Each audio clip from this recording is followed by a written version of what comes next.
রক্ত পরীক্ষার রিপোর্ট পড়ুন ও বুঝুন। Reading and interpreting blood test reports. Ajit কয়েকদিন ধরেই ক্লান্ত বোধ করছিল, তাই ডাক্তার রক্ত পরীক্ষা ব্লাড টেস্টের পরামর্শ দিলেন। অজিত কাছের একটি প্যাথোলজি ল্যাবে পরীক্ষাটি করালেন। আজ তার রক্ত পরীক্ষার রিপোর্ট এসেছে। আসুন রিপোর্টটা পড়ে বোঝার চেষ্টা করা যাক।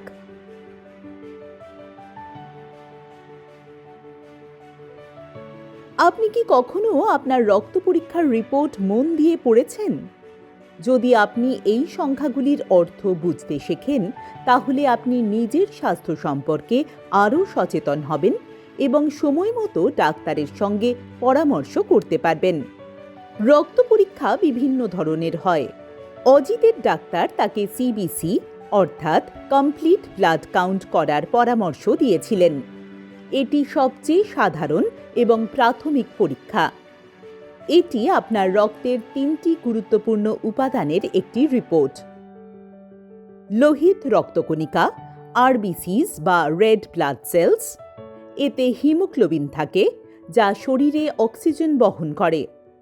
যদি আপনার হিমোগ্লোবিন কম থাকে, তাহলে এর অর্থ অ্যানিমিয়া অর্থাৎ রক্তাল্পতা হতে পারে। শ্বেত রক্তকণিকা, ডাব্লিউবিসিস বা হোয়াইট ব্লাড সেলস। এটি সংক্রমণের বিরুদ্ধে লড়াই করে। এগুলো আপনার শরীরকে রক্ষা করে। ডাব্লিউবিসিস বেশি থাকলে সংক্রমণের ঝুঁকি বাড়ে। অন্যদিকে ডাব্লিউবিসিস খুব কম থাকলেও শরীরে রোগ প্রতিরোধে সমস্যা দেখা দেয়। অনুচক্রিকা বা প্লেটলেট।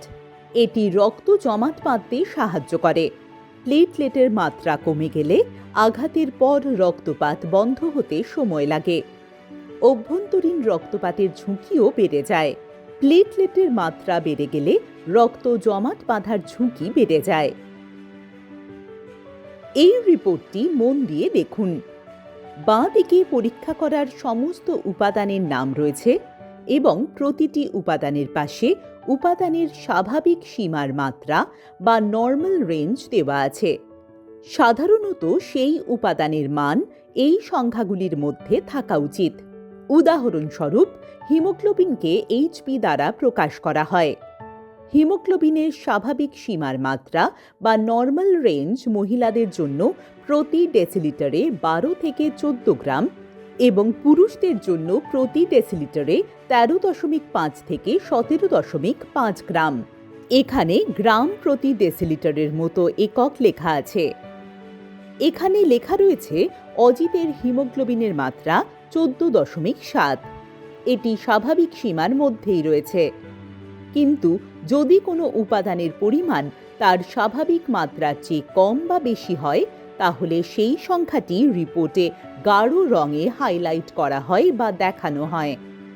যেমন এখানে ডাব্লিউবিসি গণনা 12,800। এটি স্বাভাবিক মাত্রার চেয়ে বেশি, যে কারণে এটি হাইলাইট করা হয়েছে। এর অর্থ হল অজিতের সম্ভবত কিছু সংক্রমণ রয়েছে। যদি আপনার রিপোর্টে কোনো সংখ্যার পাশে লো বা হাই লেখা থাকে অথবা এটি হাইলাইট করা থাকে, তাহলে আতঙ্কিত হবেন না। একজন ডাক্তারের সঙ্গে দেখা করুন এবং কারণটি বুঝুন। আসুন আরও কিছু গুরুত্বপূর্ণ পরীক্ষা সম্পর্কে জেনে নিই। Blood sugar test. এই পরীক্ষাটি আমাদের রক্তে গ্লুকোজের মাত্রা পরীক্ষা করে এবং ডায়াবেটিসের মতো রোগ নির্দেশ করে। Lipid profile test. এই পরীক্ষাটি আপনার রক্তে চর্বি, যথা কোলেস্টেরল এবং ট্রাইগ্লিসারাইড পরিমাপ করে। উচ্চ মাত্রার এলডিএল খারাপ কোলেস্টেরল, ব্লকেজ, হার্ট অ্যাটাক বা স্ট্রোকের ঝুঁকি বাড়ায়। আবার এইচডিএল ভালো কোলেস্টেরল যত বেশি হবে তত ভালো। এটি হৃৎপিণ্ডকে রোগ থেকে রক্ষা করে। Thyroid function test. থাইরয়েড একটা ছোট্ট গ্রন্থি, কিন্তু এটি আপনার পুরো শরীরকে প্রভাবিত করে। এই দেখুন, এখানে থাইরয়েড ফাংশন পরীক্ষার রিপোর্ট দেওয়া হলো। এটি 3টি উপাদান পরিমাপ করে: T3, T4 এবং TSH। TSH বেশি থাকলে ক্লান্তি, ওজন বৃদ্ধি, অতিরিক্ত ঘুম এবং পা ফুলে যাওয়ার কারণ হতে পারে। একে হাইপোথাইরয়েডিজম বলা হয়। টিএসএইচ এর অভাব হাইপারথাইরয়েডিজমের দিকে নিয়ে যায়, যার কারণে উদ্বেগ, ওজন হ্রাস, অনিদ্রা, বুক ধড়ফড় বা প্যালপিটেশন এবং কাঁপুনি বা ট্রেমার হতে পারে। এখন বলুন তো, এই ব্যক্তির থাইরয়েড টেস্টের রিপোর্ট স্বাভাবিক সীমার মধ্যে আছে কি, নাকি তার কোনো রোগের ঝুঁকি আছে? রক্ত পরীক্ষার বিভিন্ন ধরন আছে। রিপোর্ট পড়ার পদ্ধতি বেশিরভাগ ক্ষেত্রেই কিন্তু একই রকম।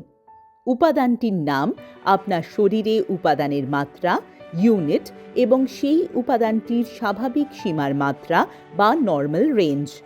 হাইলাইট করা মাত্রা উপাদানের নর্মাল রেঞ্জের থেকে কম বা বেশি হয়ে থাকে। তাই এটি কেবল একটি সংখ্যা নয়, এটি আপনার স্বাস্থ্যের বিবরণ। এটি বোঝা এবং ডাক্তারের সঙ্গে দেখা করা আপনার দায়িত্ব। ডাক্তারের পরামর্শ ছাড়া কোনো পদক্ষেপ নেবেন না। এখন আপনার জন্য একটা কাজ। বাড়িতে থাকা যে কোনো রক্ত পরীক্ষার রিপোর্ট বের করে মন দিয়ে পড়ার চেষ্টা করুন। দেখুন আপনি কি বুঝতে পারছেন।